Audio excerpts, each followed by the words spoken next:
Let's pray. Precious Father, we thank you for every person that has come this morning. We thank you for every man and every woman.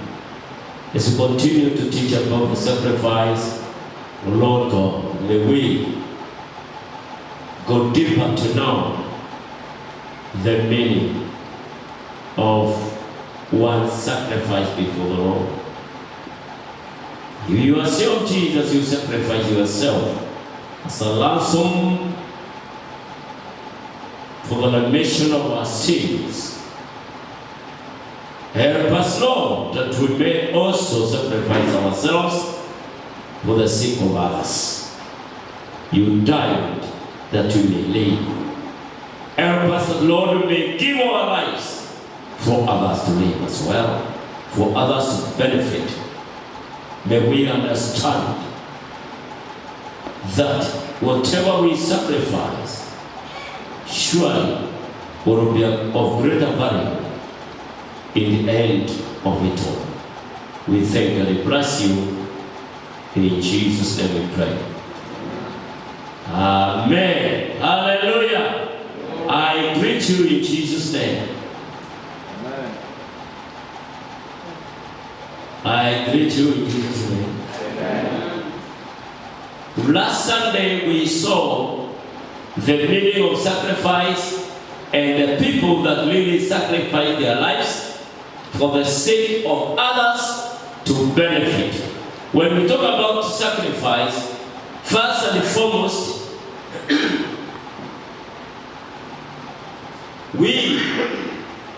the Bible really centers on an individual's life being sacrificed for the purposes of God's work, or for the purposes of the ministry of the Lord Jesus Christ. So you realize that Jesus himself, being our role model in this subject of sacrifice, indeed he sacrificed his own life. And he himself offered to die for the sake of humanity.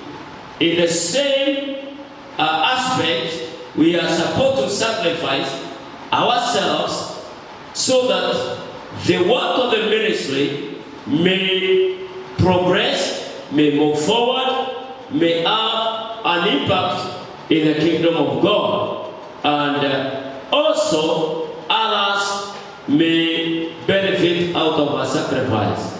Remember, whatever you sacrifice as a substance, it is because first and foremost you have sacrificed yourself. That's the beginning point. Jesus did it as our role model. The apostles sacrificed their lives, and they not really love themselves, but they gave themselves out for the sake of the gospel. We also saw other people that sacrificed themselves. And I want to tell you that God is not really interested so much so on our offertory, the burnt offering and so on. If you read from the book of Hebrews chapter 10 verse 5 to 8, you realize the author is quoting the words of King David in Psalms 40 verse 6 and 8. Word for word. Hebrews chapter number 10 verse 5 to 8, I have said, is really a direct quotation from Psalms chapter number 40 verse number 6 to 8. It's a direct quotation emphasizing the purpose of sacrifice. I'm not trying to lead much on that, But if you read through, you realize that God is not interested on burnt offering and so on. Maybe let's read it. Let's read from Hebrews. Or we read from Psalms, it's the same thing. Hebrews chapter number 10.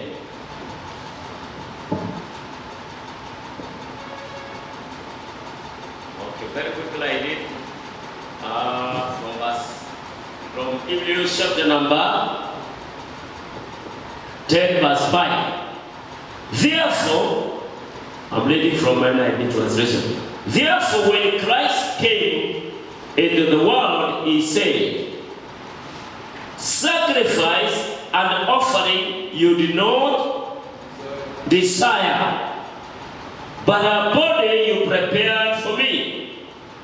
With the burnt offerings and the sin offerings you are not pleased. 7. Then I said, here I am. It is written about me in the scroll. Where is it written about Jesus in the scroll? Psalms 40 verse 5 to 8. And this is the same way that it is written. Then I said, here I am. It is written about me in the scroll. I have come to do your will, O God. I have come to do your will. That is a surrendered life, ready to do the will of God. A sacrificed body of Jesus Christ, not the burnt offerings and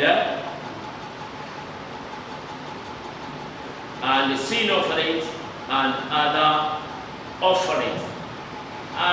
Psalms 40 verse 5. It's good to read the scriptures there. Because Psalms 40 verse 5. Verse 6. Sacrifice and offering you did not desire. This is what was written about Jesus. Hello? By King David. But my ears, your ears.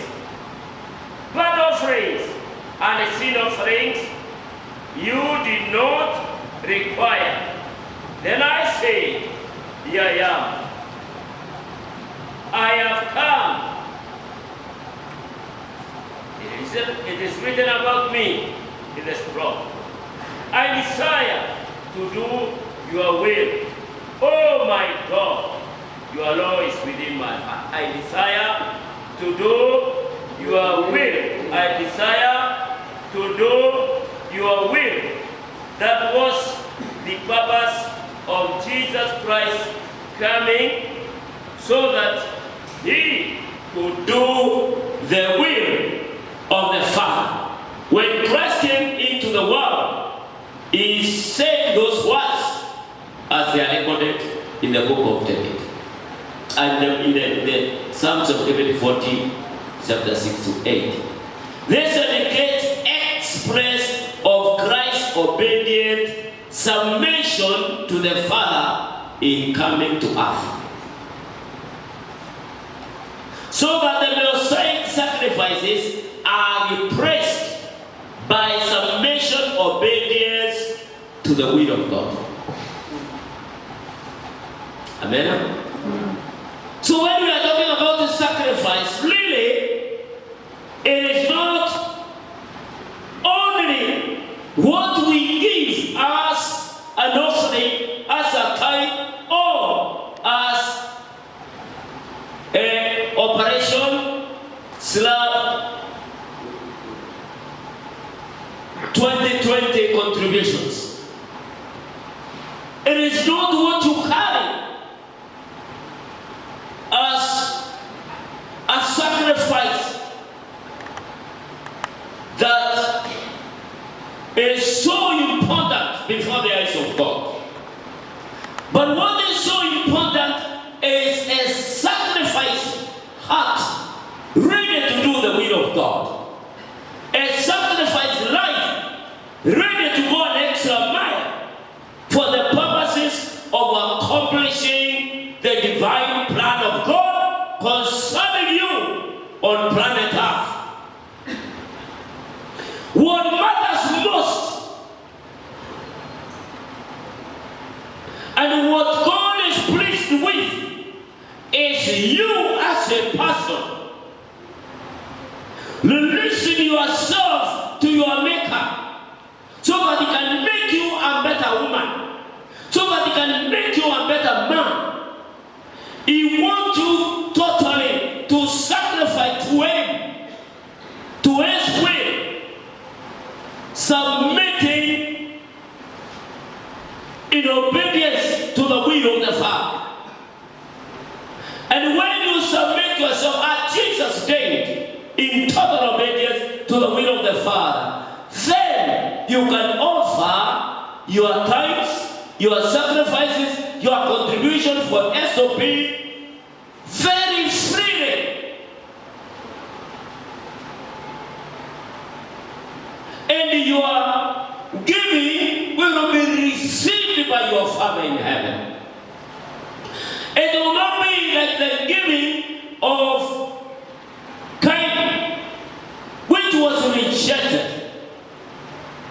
It will be a giving that will be received like that of Abel.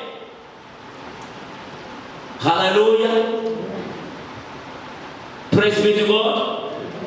Now you understand what we are talking about, sacrificing your life to the will of God. We mean really committing your life, dedicating your life, dedicating your total life for the sake of the kingdom of God. Why? Because what matters most is the sacrificer and not the sacrifice. What matters most is the life of the messenger more than the message. Because the life of the messenger matters a lot before the eyes of God. Yes, it's good to receive the message of the messenger, but God is so much concerned with the messenger, the sacrificer, than the sacrifice. Praise God. God was so much concerned with the life of Abraham than the sacrifice by the name Isaac. He wanted to reach deep in the life of Abraham to see whether he will release the best from deepest part of his heart. Amen. The giver and the gift. Hello? The giver and the gift. The messenger and the message. The sacrificer and the sacrifice. Praise be to God. Hallelujah. Yes.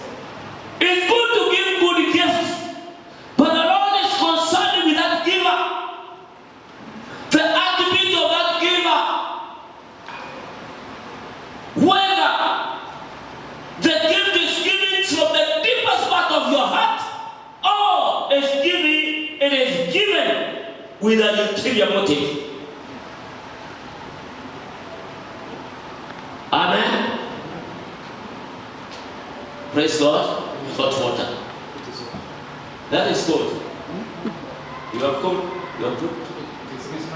All right. Reasonably hot. Thank you, sir. Please listen to this. It will help you. We have done a lot in the field of contributing to the work of the Lord. That's good enough. But the Lord is interested with your heart being given wholly to Him. Remember this.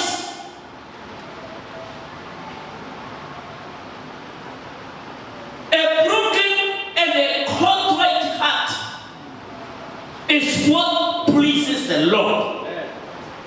The broken, the contrite heart, the heart that is given out for the Lord. So that when you give your substances, when you give your gifts, they will be received by your Maker. And your fire will go straight vertically to the throne of the grace of God. If your heart is not right with God, your fire will go horizontally. You remember the fire? So for your fire to go vertically to the throne of grace, to the throne of God, your heart should be right with God in everything that you do in the kingdom of God. Remember, we are in the kingdom of God. We are in the kingdom of Jehovah. And this is a kingdom that is enduring forever. This is a kingdom without end. This is the kingdom we are living in. And whatever we do here on earth, it is affecting the kingdom of God. Hallelujah. Glory. We push on with the gospel.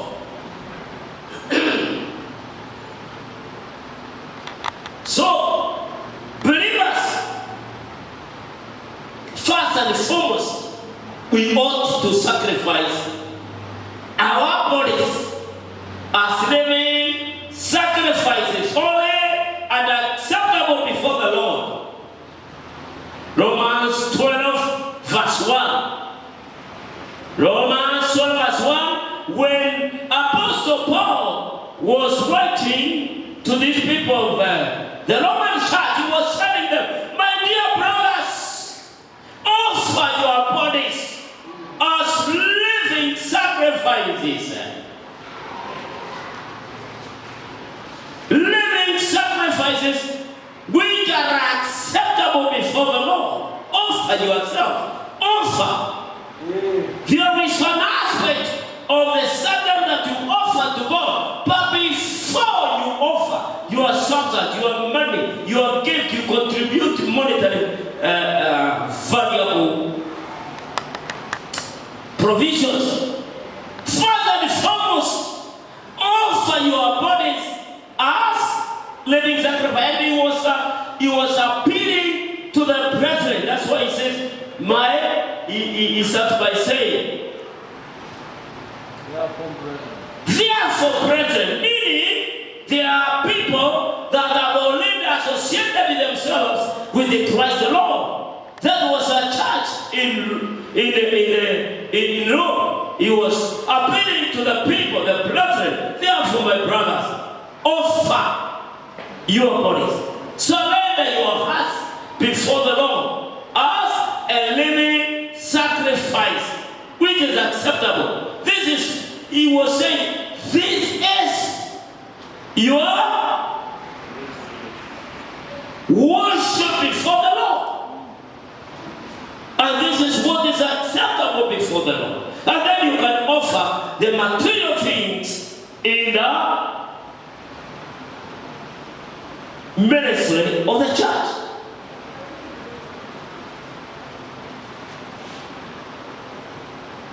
First things first. First things first. It's right according to Stephen Covey. He's saying, begin with the first things first. Begin with sacrificing your entire life to the Lord. Then you start offering the offering to the Lord. Amen, amen. Because a life that is not surrendered to the Lord will have a lot of earthly attachment. Let me not go that direction. But let me say this. Remember, there is no success without sacrifice. There is no success without sacrifice. Therefore, we should give ourselves as good sacrifices. sacrifices of value. Because we know that the value of our sacrifice in life is of greater value in the kingdom of God. You know why Jesus had to give his life? He saw the greater value in the salvation of humanity. He saw the greater value. By sacrificing your life, you should have a picture of the greater value that you are going to attain in the end of it all. Not only eternal life, but a hundredfold here on earth shall you receive through your sacrifice life unto the Lord. Am I making any sense? Yes. In this context, therefore, when you have sacrificed yourself, you will not withhold anything. You will not withhold anything in view of sacrificing it to the Lord or to the work of the kingdom of God. You will not withhold anything. You will be free to release whatever comes on your way for the sake of the kingdom of God. Somebody said in Proverbs 11:24, there are some people. 11:24, quickly, somebody can read Proverbs 11:24. There are two kinds of people mentioned there.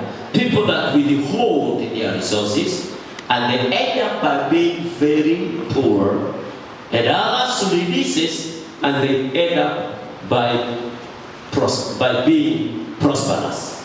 Two people mentioned there in Proverbs 11:24. Quickly, that says, one man gives freely. One man gives freely, yes, because the heart is freed already. Because he has sacrificed his life to the Lord, so he gives freely. And that one man, I pray that should be yourself.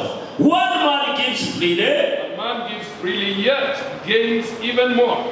Yet he gains even more. Another withholds unduly. Another one withholds unduly, but comes to poverty. And in the end, he comes to poverty. What translation is that, Sam? NIV. Can I read another? That's NIV Tosha. One man owes whatever you have unduly. Unnecessarily. Even when you are in a possession to be of good health, by giving, unashikilia. Na unashikilia, unasema afadhali nife kama nimeshikilia.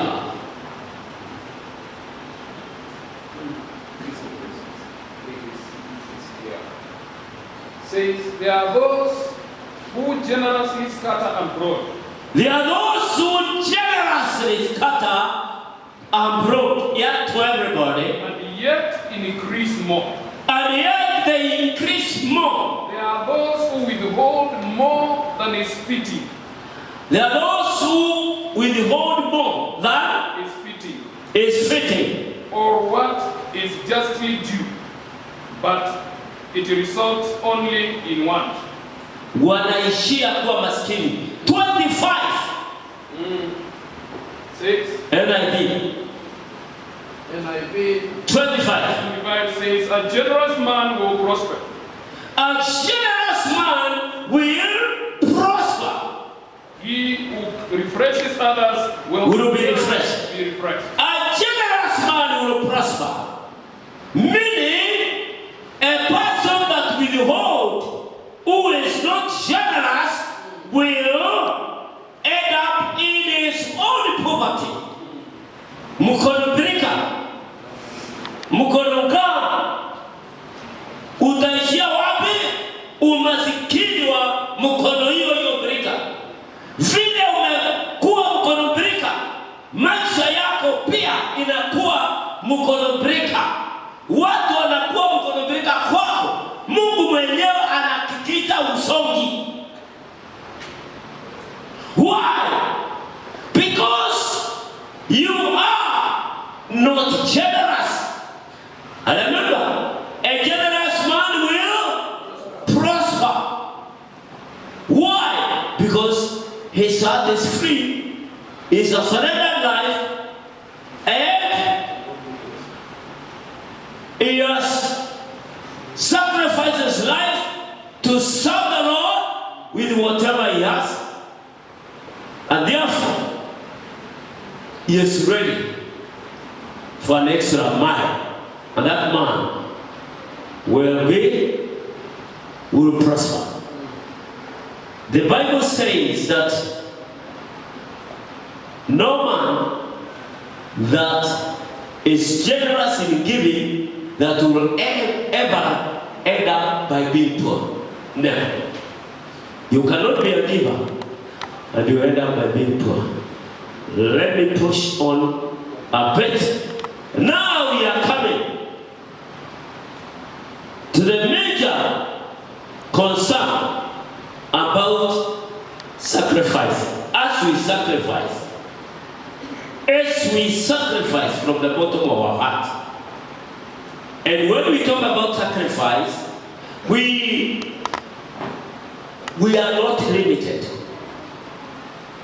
Amen. When we are liberated from the heart, then we are able also to offer our time freely for the sake of the kingdom of God. We are able to attend the Sunday services. We are able to attend our prayer meetings. We are able to walk extra mile for the sake of the kingdom of God. Amen. What does your son? Because already we have sacrificed ourselves. We are able to come very early to practice the songs that we sing as praise and worship. It's a sacrifice. Amen. They come very early. At times they are left here to practice. Now we want to resume our choirs. They will have to sacrifice their time to come and practice. It must come from the deepest part of your heart, so that nobody will push you to do what God has called you to do. And you can do so when you know the end result of your sacrifice. Praise be to God. When you know the end result of your sacrifice, and that is where I'm really leading you to. Praise God. So that you may know that your labor in the Lord is not in vain. Your sacrifices in the Lord, they are not in vain. So that you may realize that whatever you are doing in this kingdom of God is not in vain. Meaning, there is a reward for it. And that is my main text that I want to go through slowly by slowly, for us to understand that sincerely our labor in the Lord is not in vain. And unless you know it, you will always be complaining. You will always have a reason of criticizing some things. Why? Because you do not know that your labor in the Lord, if it is not in vain, what does that tell you? It has a reward. Amen. Are we together? And because there is a reward, and the reward of your sacrifice is in 2 ways. Here on earth, a promise is you will receive receive 104. Here on earth, you are promised prosperity. And that's why I want to teach you so that you can step into your prosperity here on earth, and in heaven, you are promised eternal life. Hallelujah. And that one, we will pick it up from the book of 1 Corinthians. 1 Corinthians, chapter number 15 and verse 58. I will go step by step in that scripture next Sunday, expounding it for you to understand clearly that your labor in the Lord is not in vain. But for today, and because of our time, we can just read it and go home digesting it. That's where we pick it up from next Sunday. The book of Corinthians, chapter number 15 and verse 58 is the last verse. And it's different, and the reference to scripture is from the book of Colossians chapter number 3 and verse 24, verse 23 to 25. Those are the scriptures that we will back on, but we will back on this scripture. Why did Paul really write this text to these people?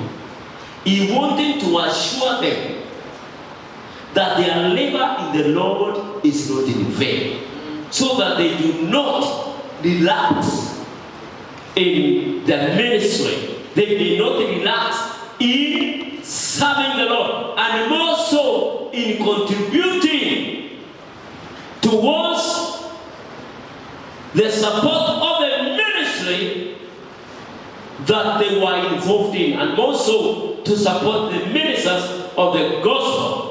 And actually know this scripture so that the believers there could support other believers in Jerusalem. And he said this: therefore, my dear brothers, again these are believers, stand firm, let nothing move you, always give yourselves fully to the work of the Lord, because you know that your labor in the Lord is not in vain. That is the text that I will expand clearly on Sunday coming by the grace of God. But for now, I want you to know that your labor in the Lord is not in vain. Your input in the Lord is not in vain. Whatever you have given as an offering, as a tithe, as whatever, is not in vain. The prayers that you have offered before the Lord is not in vain. Any time that you have remembered the Church of Jesus Christ, especially during this COVID-19, it is not in vain. You are fasting and praying like you will do on tomorrow. It is not in vain. Nothing that you put in the kingdom of God that will not be rewarded. My brother, my sister, please note that. Whatever you are put in the kingdom of God, whether it's prayer, whether it's money, whether it's your time, it is going to be rewarded. And God is faithful in rewarding. God is faithful. He is so gracious. He will always give people what they are supposed to be given.